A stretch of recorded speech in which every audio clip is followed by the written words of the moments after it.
Okay, good morning class. Hari ini kita akan masuk 2.3 kita nitrogen lah kelas. Bab ini bahagian ni tolong dengar dengan teliti ya. Okay, apakah proses kita nitrogen? Gas nitrogen di atmosfera berubah menjadi sebatian nitrat melalui tindakan kilat, letusan gunung berapi dan aktiviti bakteria pengikat nitrogen. Kelas sebelum ni, dalam atmosfera kita ada 78% gas nitrogen. Manakala kita tak boleh menyerap nitrogen secara bernafas saja. Tak boleh. So, kita kena bergantung kepada tumbuhan ataupun kilat ataupun letusan gunung berapi supaya kita boleh mendapat nitrogen. Okey, jadi kat sini ya, tumbuhan menyerap air nitrat dari tanah melalui akar dan menggunakannya untuk membina protein tumbuhan.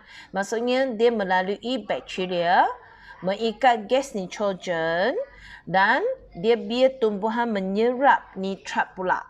Okey, supaya masuk ke dalam badan tumbuhan membina protein tumbuhan. So, apabila haiwan makan tumbuhan, sebatian nitrogen telah menjadi protein haiwan. Setelah haiwan dan tumbuhan mati, bakteria perebutan atau pengurai akan menguraikan tisu mati organisma kepada sebatian amonium. Okey, sampai amonium, bakteria penitritan akan keluar. Dia akan mengubah sebatian amonium menjadi nitrit. Akhirnya mengubah sekali lagi menjadi nitrat. Dan sampai nitrat, bakteria pendinitritan akan keluar mengubah nitrat menjadi balik gas nitrogen dan bebas ke atmosfera semula. Supaya dia sentiasa seimbang, sentiasa 78% dalam atmosfera. Okey kelas. Ini cycle ni ya, dengar sekali lagi ya. Ini gas nitrogen di udara. Bagaimana dia nak diserap kelas A, sama ada dia melalui kilat ataupun melalui bakteria pengikat nitrogen. Dua-dua proses ini akan menyerap gas nitrogen dan menjadi ion nitrat di dalam tanah. So, bila dalam tanah, tumbuhan akan serap ion nitrat dan menjadikan dia sebagai protein tumbuhan. Protein tumbuhan dimakan oleh haiwan. Haiwan dalam badan haiwan menjadi protein haiwan pula. Dan apabila haiwan tumbuhan mati, dia akan menjadi sisa buangan haiwan atau tumbuhan mati akan diurai, direbut oleh bakteria perebutan menjadi sebatian amonium. Dari sebatian amonium, bakteria penitritan akan menguraikan dia balik menjadi air nitrat dan sekali lagi bakteria pendinitritan kat sini akan keluar, akan mentukarkan air nitrat bebas balik gas nitrogen.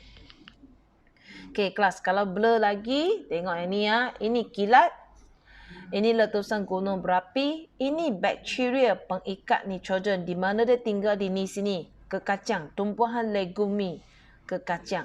Jadi kat tumbuhan ni dia ada bakteria pengikat nitrogen, dia akan serap gas nitrogen menjadi nitrat.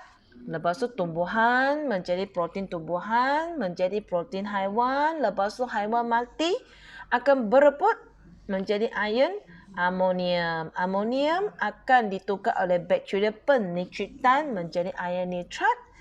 Ion nitrat ditukar oleh bakteria pendinitritan menjadi balik gas nitrogen. Okey, sekarang saya ringkaskan lagi ya. Ada 4 proses yang utama. Proses pengikat nitrogen dilakukan oleh bakteria pengikatan nitrogen. Dia ikat gas nitrogen menjadi air nitrat atau nitrat lah. Dan bila sampai sini, biasa dia suruh masuk ke badan tumbuhan menjadi protein tumbuhan. Okey, protein tumbuhan akan dimakan oleh haiwan menjadi protein haiwan. Biasa sampai haiwan mati akan mengalami proses penguraian yang nombor 2 ni. Penguraian ada perebutan dilakukan oleh bakteria penguraian dan protein tumbuhan haiwan tadi itu akan ditukar menjadi sebatian amonium.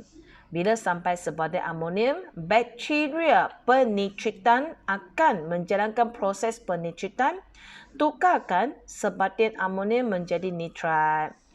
Di sini tukar 2 kali tau, baru dia jadi nitrat dah. Bila sampai nitrat, bakteria pendinitritan akan tukar nitrat balik menjadi gas nitrogen dan bebas ke dalam atmosfera. Jadi seimbanglah.